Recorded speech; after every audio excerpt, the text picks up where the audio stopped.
Gareth, not the best way to start the season, but let's take a look at the positives, and you know where you've been before with something like this. Yeah, obviously, boys are bitterly disappointed in the change room after the game there. You know, we dominated for a lot of periods of the game. We had a good lead at you know, in the first half and stuff. Obviously very disappointed, but bigger picture. This time last year, we had a really good pre-season, won all our games, went up to Bath, lost the first game of the season. You know, so we'll come away from home. We've got a point away from home in the Premiership. It's really not all doom and gloom in the bigger grand scheme of things, because we've got to pick ourselves up for next week. I was going to say, you know Wasps all too well. They'll be a top 4 side this season more than likely, and to come here is not easy. No, and there'll be teams come here and get nothing out of it, and you know, we've got to take the positives out of it. It's the first game out of 22, you know, so you know, we'll look at what we can put right. A lot of things we did today was very, very good. You know, the structure was good at times. We carried the ball really well, which we talked about doing. Just maybe a bit in the second half, a wee bit of a sticky patch. We sort of let them back in. And at this level, teams are going to have that sort of momentum stages, and you got to ride it sort of. But fair play to Wasps, we came back and they finished the game off quite well.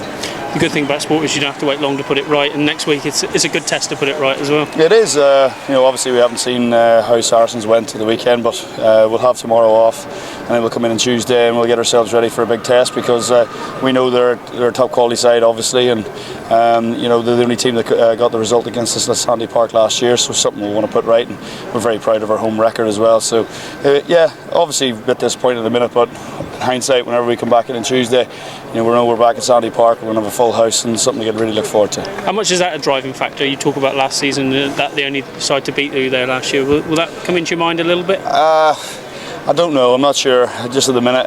It's obviously something we can talk about, but I don't think it really has a great deal of action on what it will be. You know, I think it's still our first game of the season at home, so it's something we really look forward to. It just so happens to be Saracens. It happens to be the team that we met in the final as well. So we can talk as much as we like about last year, but last year's gone a wee bit. So it's very much, you know, we've got a few new faces, a bit of a new squad. So we just want to focus ourselves and get ready for next week. When you look back at the final, that was the last time you played them.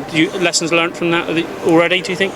I could think so. I think, you know, we've obviously played at that level of in front of a big crowd, and we've played in a competition where it was a big day of that, you know, and the experiences a lot of guys would have taken out of it, especially our younger guys, you know, even me included, the experience of playing in that final. So but obviously Saracens have been there a few times before us, and they're used to maybe playing in those situations, but you know, we're very fortunate. We're back at Sandy Park next week, and something we look forward to.